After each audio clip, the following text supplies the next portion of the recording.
Hello, welcome to this Urban Tango Notes recap for our workshop in Tadcaster on Sunday the 25th of May for the White Rose Nuevo Weekender.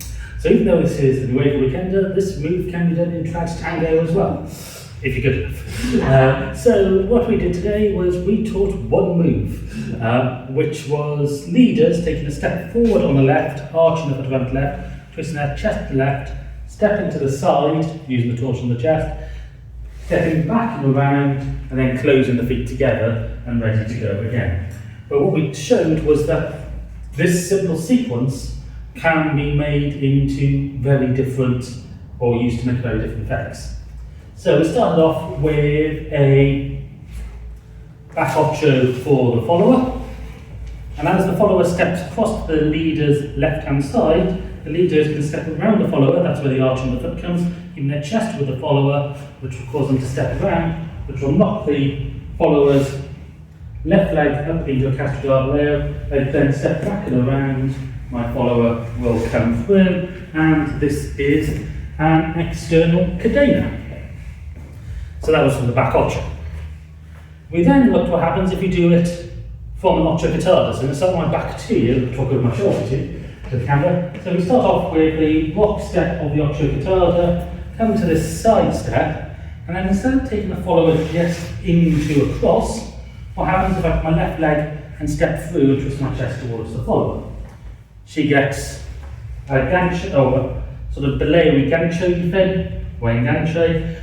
As I step around, she can get a second gancho there, and we can progress down the room. I'm still doing the same step pattern as I did before, which was forward, side, back, close.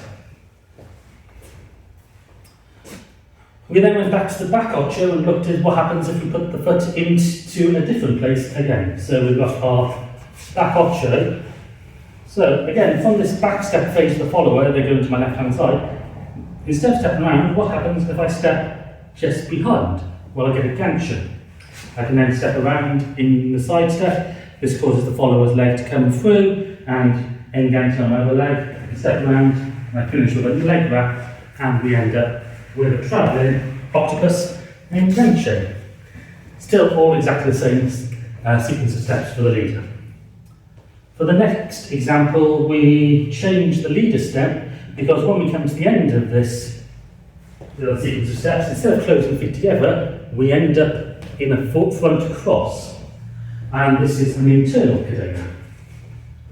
So again, from our back ocho, if I step through my follower, so I knock her foot up and through, she goes into a front cross. I can step around her, which transfers her weight, stepping back, and she can step forward with her left leg through the leader's leg, which knocks mine up into that front cross. I change my weight, step through, and we've got the internal cadena.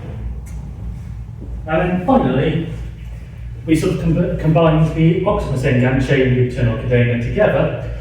So, from our back ocho, if I get my gancho here, I step through my follower, she'll come down and around into the cross. I step around. Before she's as hard as me, or this is a leg I did, I can get my own gancho on her and step into the front cross. So gancho, step around, gancho. So you get a sequence of leaders and followers ganchos. Anyway, if you joined that workshop, please check out the rest of our content online and our other events. If you're a teacher or an organiser and you're looking at this and you go, that's something I want my students to learn, or will benefit from learning, get in contact. And we'll see you in another video very soon.